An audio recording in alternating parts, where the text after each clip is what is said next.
wall is going to come down. Yeah, Hank's going to come through the wall in a moment. Oh.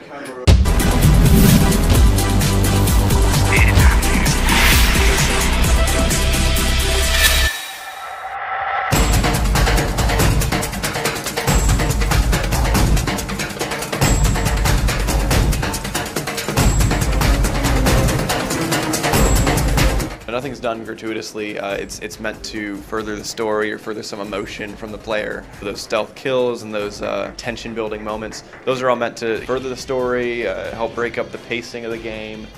It is a very cinematically intense game. Our goal was not to make an over-the-top game, but our goal was definitely to make an action thriller, that was going to keep the players on the edge of their seat.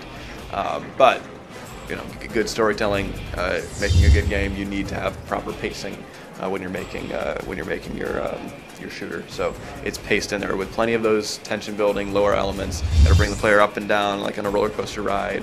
But that's that's all part of the secret ingredients to making Call of Duty games.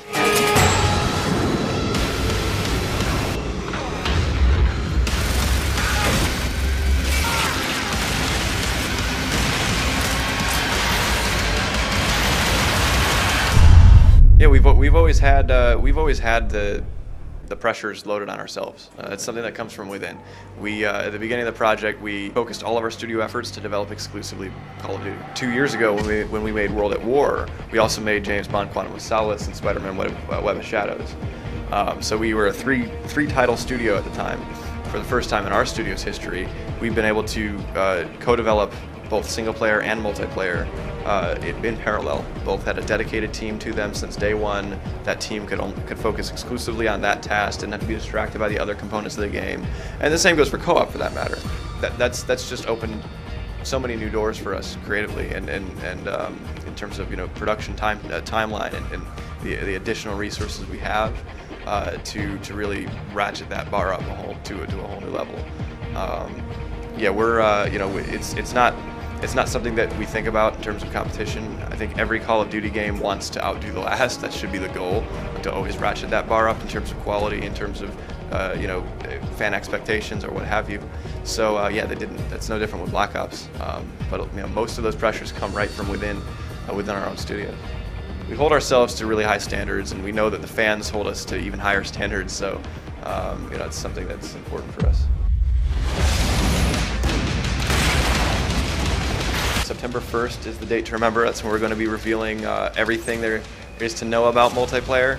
I don't think fans quite anticipating what we have in store for them.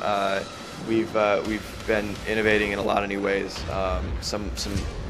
What is core to Call of Duty multiplayer, what it's evolved into over the years, we've just made it bigger and better and introduced some other core, new core elements to the experience that I think are really going to revolutionize COD multiplayer gaming. You do not have to pay to play Black Ops. That's never been in the works, never will be in the works. When you buy the game, you'll be able to play multiplayer. No subscription needed, unless you're playing on Xbox Live or something like that. Then you have to pay for that subscription. But PC version will have more to reveal, but the team at Treyarch is very aware of PC-specific nuances. Actually, every platform has its own little nuances that we have specific teams that are at Treyarch that their sole purpose is to make sure they're appealing to those specific things. The PC is no different. We fully support the PC platform. We think it's an important platform. It's where the Call of Duty roots are. So you guys will have more revealed on September 1st as it pertains to Black Ops PC multiplayer gaming.